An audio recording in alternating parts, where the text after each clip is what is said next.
মহিলাদের কাজা রোজার আগে শাওয়ালের 6 রোজা রাখা যাবে কিনা? মহিলারা তাদের মাসিকের কারণে যে ভাঙতি রোজা হয়, শাওয়াল মাসে তারা কি সে ভাঙতি রোজাগুলো, কাজা রোজাগুলো আগে রাখবেন নাকি শাওয়ালের 6 রোজা আগে রাখবেন? এটা একটা কমন প্রশ্ন। এই প্রশ্নের উত্তরে আমরা বলতে চাই, অনেক উলামা ইকরাম বলেছেন যে যেহেতু নবী করিম সাল্লাল্লাহু আলাইহি সাল্লাম শাওয়ালের 6 রোজার ফজিলত পাওয়ার জন্য রমজানের রোজা রাখাটাকে শর্ত দিয়েছেন এবং বলেছেন মান সামা রমাদান সুম্মা আতবাআহু সিত্তাম মিন শাওয়াল, যে ব্যক্তি রমজানের রোজা রাখলো এরপরে শাওয়ালে 6টা রোজা রাখলো, কানা কাসিয়ামিদ দাহার, সে সারা বছর রোজা রাখার সওয়াব পাবে। কিভাবে এই রোজা রাখার সওয়াব হয়?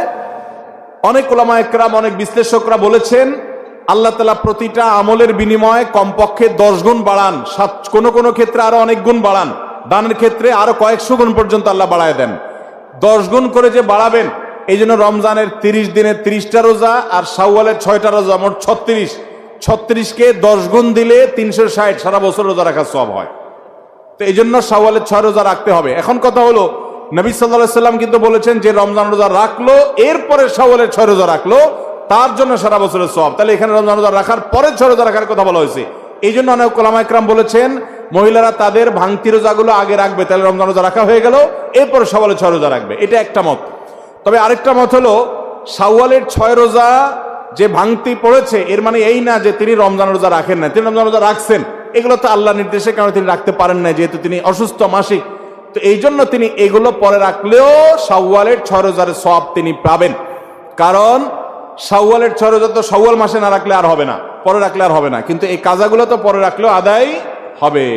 তো উত্তম হলো কাজা আগে করে যদি শাওয়ালের 6 রোজা রাখতে পারেন সবচেয়ে উত্তম, না পারলে অন্তত শাওয়ালের গো আগে রেখে কাজাগুলা পরে রাখলেও আশা করতে পারেন আল্লাহ তাআলা শাওয়ালের 6 রোজার ফজিলত দিবেন। রমজানে মা বোনদের জন্য স্পেশাল কোনো আমল আছে কিনা জানালে উপকৃত হতাম। মা বোনরা রমজানে বিশেষ কোনো আমল যেটা পুরুষদের জন্য প্রযোজ্য না, তারা করতে পারেন কিনা? এর উত্তর হলো, মা বোনরা তারা ইফতার তৈরি করেন, সাহরি তৈরি করেন, বেশিরভাগ ফ্যামিলিতে তারাই করেন। অতএব তারা এই কাজগুলোর ফাঁকে ফাঁকে ইবাদত বন্দেগী করবেন এবং সেই সাথে রোজাদারের খেদমতের নিয়তে তারা যদি করেন যে রোজাদারকে ইফতার করালে ইফতার করানোর সওয়াব পাওয়া যায়, আমি তাদের ইফতারের ব্যবস্থা করছি, আয়োজন করছি, অতএব আল্লাহ আমাকে যেন আজর দান করেন, সওয়াব দান করেন। রোজাদারের খেদমতের নিয়ত যখন করবেন তারা আল্লাহর কাছে এটার জন্য এক্সট্রা বেনিফিট এবং সওয়াব লাভ করবেন। সেই সাথে তাদের বাসার পুরুষদেরকে মসজিদে পাঠিয়ে দিবেন জামাতের সাথে নামাজ পড়ার জন্য, উদ্বুদ্ধ করবেন, বাচ্চাদেরকে নিজেদেরকে কোরআন তেলাওয়াতের মধ্যে রাখবেন। এই কাজগুলো ঘরোয়াভাবে তারা করবেন, এগুলো তাদের রিলেটেড বিশেষ কাজ। এর বাইরে মহিলা হওয়ার কারণে আলাদা কোনো আমল নেই। তবে আমাদের যে সমস্ত বোনরা রমজানে মাসিক অবস্থায় থাকেন, ওই অবস্থায় তারা কি আমল করবেন? সেই অবস্থায় তারা জিকির আজকার করতে পারেন, দোয়া দুরুদ পড়তে পারেন, ইস্তেগফার করতে পারেন, ইসলামিক বই পুস্তক পড়তে পারেন, তারপর রোজাদারের খেদমত সহ অন্যান্য কাজ তো করবেনই। আর যেগুলো তিনি করতে পারতেছেন না, নামাজ পড়তে পারতেছেন না, রোজা রাখতে পারতেছেন না, এগুলোর জন্য আল্লাহ তাআলার কাছে তিনি সুস্থ থাকলে যেহেতু করতেন, অতএব অটোমেটিক সওয়াব পেয়ে যাবেন। ছোট বাচ্চা থাকাকালীন যদি আবার বাচ্চা পেটে আসে তাহলে কি বাচ্চা নষ্ট করা যাবে? বাচ্চা নষ্ট করা যাবে না ভাই, এটা খুব জঘন্য অপরাধ। গর্ভস্থ সন্তান নষ্ট করা জাহিলি যুগের মানুষের দুঃস্বভাব, এটা যাবে না, এটা খুব হারাম, বড় ধরনের কবিরা গুনাহ। বাচ্চা আপনার যদি এরকম হয় যে একটা বাচ্চা আছে, আরেকটা বাচ্চা আল্লাহ তাআলা গর্ভে, মাতৃগর্ভে দিয়েছেন, অসতর্কতা বশত বা যেভাবে হোক আপনার হয়তো এখন বাচ্চা হলে সমস্যা হতো, তাও আল্লাহর ফয়সালা হয়ে গেছে, তাহলে আপনি এই অজুহাতে যে বাচ্চা আরেকটা আছে একটু কষ্ট হবে, এই ঠুনকো অজুহাতে আপনি গর্ভস্থ ভ্রূণ হত্যা করতে পারবেন না, সেটা আপনার জন্য জায়েজ হবে না। যদি এমন হয় যে এই গর্ভস্থ ভ্রূণ নষ্ট না করা হলে মায়ের জীবন রিস্কের মধ্যে পড়তে পারে এবং সে রিস্কটা ঠুনকো না, বরং বিশেষজ্ঞ ডাক্তারদের প্রায় সবাই একমত যেটা বড় ধরনের রিস্ক আছে মায়ের জীবনে, এরকম যদি হয় তাহলে সেক্ষেত্রে সেটা নষ্ট করতে পারবেন, তাও হার্টবিট আসার আগে আপনার মায়ের জীবন রক্ষার প্রয়োজনে সেটা করা যেতে পারে। আমার বাবা সিগারেট এবং বিভিন্ন ধরনের ধূমপান করে, আমার বাবা এই মাহফিলে আছেন, এগুলো আসক্ত থেকে মুক্ত পায় সে সম্পর্কে কিছু ব্যাখ্যা জানতে চাই। আলহামদুলিল্লাহ, আসামি নিয়ে হাজির বাপ ছেলে।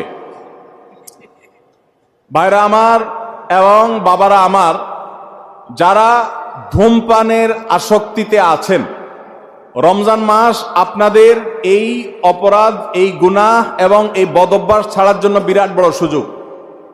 ধূমপান করছি, এটা আমরা স্বাস্থ্যের জন্য ভালো না খারাপ? খারাপ। এটা আমাদের স্বাস্থ্যে এর কারণে কোনো লাভ হয় না ক্ষতি হয়? শুধু স্বাস্থ্যের ক্ষতি না, এর কারণে মুখে যে দুর্গন্ধ হয়, তাতে আশেপাশে যে বিশ্রী একটা অবস্থা তৈরি হয়, নিজের দুর্গন্ধটা নিজে হাত দিয়ে একটু হাহা করে মাঝে মধ্যে একটু শোঁকার চেষ্টা করেন নাক দিয়ে, নর্দমার ময়লার গন্ধটাও এর চাইতে সহনীয়। অতএব যারা ধূমপান করেন, আল্লাহর ওয়াস্তে এই নাজায়েজ, এই গুনাহের কাজটা ছেড়ে দেন। আল্লাহ কোরআনে বলেছেন, ওয়ালা তুলকু বিআইদিকুম ইলা তাহলুকা, তোমরা নিজেদেরকে ধ্বংসের দিকে ঠেলে দিও না। আল্লাহ আরো বলেছেন, লা তাকতুলু আনফুসাকুম, তোমরা নিজেদেরকে হত্যা করো না। বাংলাদেশে ক্যান্সারের রোগীর পরিমাণ কত জানেন? আমরা আমাদের ছোটবেলায় গোটা জেলার মধ্যে 2-4-5 জনের ক্যান্সারের সংবাদ শুনছি কিনা সন্দেহ। এখন প্রতিটা পরিবারে পরিবারে ক্যান্সারের রোগী। ভাইরা আমার, এই ক্যান্সারের সবচেয়ে বড় কারণ হলো ধূমপান, অর্থাৎ ধূমপাই মানুষদের ক্যান্সার সবচেয়ে বেশি হয়। সেই সাথে ওই যে পানের সাথে জর্দা খান, তামাক খান, এগুলো সবগুলো স্বাস্থ্যের জন্য ভয়াবহ ক্ষতিকর। ভাইরা আমার, সেজন্য ধূমপান আমরা পরিত্যাগ করব আল্লাহর জন্য এবং নিজে বাঁচার প্রয়োজনে। বাংলাদেশে ঘরে ঘরে এখন ক্যান্সারের রোগী এবং কিডনির রোগী, এই দুইটা রোগ ঘরে ঘরে ভরে গেছে। অতএব আমরা দুনিয়াতে বাঁচার জন্য, আখিরাতে বাঁচার জন্য এই নাজায়েজ কাজটা ছেড়ে দিতে হবে। এই নাজায়েজ কাজ অনেকে বলে ছাড়তে পারি না, অভ্যাস খারাপ হয়ে গেছে, নেশা হয়ে গেছে। আমি বলি, আপনি পারেন না, এটা হলো একটা অসত্য কথা। আপনি পারেন, আপনি পারবেন, খুব ভালো করে পারবেন। আপনাকে যদি ধরে হাত পা বেঁধে নিয়ে জেলখানা 2 মাস রাখা হয়, জেলখানা বিড়ি তো পরে, অবশ্য জেলখানা টাকা দিলে বিড়িও পাওয়া যায়। এমন এক দুরবস্থা আমাদের যে জেলখানা টাকা দিলে সবই পাওয়া যায়। যাই হোক, যদি আপনার এরকম না দেওয়া হয় আর কি, আপনি যদি না পান, তো 2 মাস থাকলে দেখবেন আপনার বদঅভ্যাস দূর হয়ে গেছে। রমজান মাস হলো আমাদের ধূমপান বা ধূমপানকারী মানুষদের ধূমপান ত্যাগ করার সবচেয়ে বড় সুযোগ। আমি প্রায় বলি, রমজান মাসে আমরা দিনের বেলা কয় ঘন্টা রোজা রাখি বাংলাদেশে? এখন কত ঘন্টা? প্রায় 12 থেকে 14 ঘন্টা। 14 ঘন্টা যদি আপনি রোজা রাখেন, রোজার পরে ইফতার খেতে খেতে মাগরিবের নামাজ পড়তে পড়তে সব মিলে প্রায় ঘন্টাখানিক লেগে যায়। তাহলে 14 আর 1 কত হলো? 15। তারাবির নামাজে মিনিমাম 1 ঘন্টা লাগে, তাহলে কত হলো? 16। রাত্রে ঘুমান মিনিমাম 6 ঘন্টা, কত হলো? 16 আর 4 কত? 22। আর থাকে 2 ঘন্টা। এই 2 ঘন্টা ভিতরে ওই যে সাহারি খেতে উঠেন, সেখানে 1 ঘন্টা ধরেন, আর 1টা ঘন্টা শুধু কষ্ট করলেই ধূমপান ত্যাগ করা সহজ।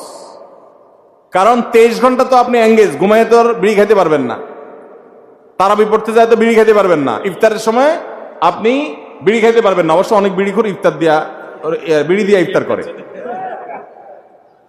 ইফতার দিয়া করে মানে কিছু মুখে দিয়েই, তার অন্য কিছু খাক বা না খাক, তার ওই রেল লাইনের দোয়া ছাড়তে হবে। তো এই বদঅভ্যাস অনেকের আছে। বাকি বেশিরভাগ ক্ষেত্রে আপনি 23 ঘন্টায় এঙ্গেজ, শুধু 1টা ঘন্টা ইফতারের পর থেকে তারাবির পরে শোয়া পর্যন্ত, এই টাইমটা কোনো রকম একটু কষ্ট মষ্ট করে ধৈর্য ধরে থাকেন, 30 দিন পরে দেখবেন বদঅভ্যাস দূর হয়ে গেছে ইনশাআল্লাহ। চেষ্টা করা যাবে না ইনশাআল্লাহ? অনেকে বিড়ি খাওয়া ছেড়ে গুল খাওয়া ধরে, আছে না নাই? বলে হুজুর এখন আর বিড়ি খাই না, এখন গুল খাই। আগে তামাক টান দিয়া ধোঁয়া খাইতাম, এখন ডাইরেক্ট তামাক খাই। প্রমোশন হয়েছে না ডিমোশন হয়েছে? আরো আল্লাহ আমাদেরকে এই সমস্ত গুনাহের কাজ ছাড়ার তৌফিক দান করুন। এই গুনাহের কাজ, বদঅভ্যাস ছাড়বো তো ইনশাআল্লাহ। ভাইরা আমার, যারা বিয়ে করছেন আর বিড়ি সিগারেট খান, আপনার বউরে জিজ্ঞাসা করেন, আল্লাহর জমিনে বিড়িখোরের বউ, সিগারেট খোরের বউ কখনো সিগারেট খোরের প্রতি সন্তুষ্ট থাকতে পারে না। আপনি শাড়ি চুড়ির দুনিয়া দিয়া ভরায় ফেলান, কিন্তু আপনার মুখের যে দুর্গন্ধ, এটা বেচারির জন্য জীবন্ত জাহান্নামের মতো। আল্লাহ তাআলা আমাদের এই নোংরা জিনিসটা ছাড়ার তৌফিক দান করুন। এটার জন্য সৎ সাহস লাগবে, সৎ সাহস। বলে হুজুর আমি পারি না। পারি না মানে? কোন দোস্তরে পুলিশ ধরে ভালো করে কয়েকটা মাইর দিছে, বলে দোস্ত এত মাইর দিলে তুই খাইলি কেমনে? বলে তোরে যদি ধরে দিত তুইও পারতি। ঠেলা পড়লে সবাই পারে। অতএব হিম্মত করলে পারি না এমন কাজ খুব কম আছে। চেষ্টা করবো তো ইনশাআল্লাহ। আজকের মাহফিলে ধূমপান ত্যাগ করার নিয়ত করছেন আজকের আলোচনার পর? এমন কোন আল্লাহ বান্দা থাকলে হাত তোলেন। মাশাআল্লাহ মাশাআল্লাহ। আপনারা সবাই আগে ধূমপান করতেন, এখন হাত নেমে গেছে। ওই যে টুপিওয়ালা ভাই, ওনাকে আপনারা বকতেছেন কেন? আপনি ধূমপান করবেন না? হ্যাঁ, আগে থেকে খান না? দূর ভাই, তো আপনি হাত তুলছেন কেন? ধূমপান কেউ ত্যাগ করার নিয়ত করছেন এমন কেউ আছেন? ওই ভাই ত্যাগ করছেন? আগে খাইতেন ধূমপান, বিড়ি খাইতেন আগে, মাঝে মাঝে, আর খাবেন না ইনশাআল্লাহ? নিয়ত করছেন? পাক্কা নিয়ত? মাশাআল্লাহ, নারায়ে তাকবীর, নারায়ে তাকবীর। এই ভাইয়ের জন্য একটা পুরস্কার আছে আমার তরফ থেকে। আপনি আস্তে আস্তে এদিকে আস্তে আস্তে চলে আসেন, আমরা চুপচাপ পুরস্কার দেবো, আমরা বলবো না যে এই জন্য দিচ্ছি, আপনি চুপচাপ আসেন ভিতরে।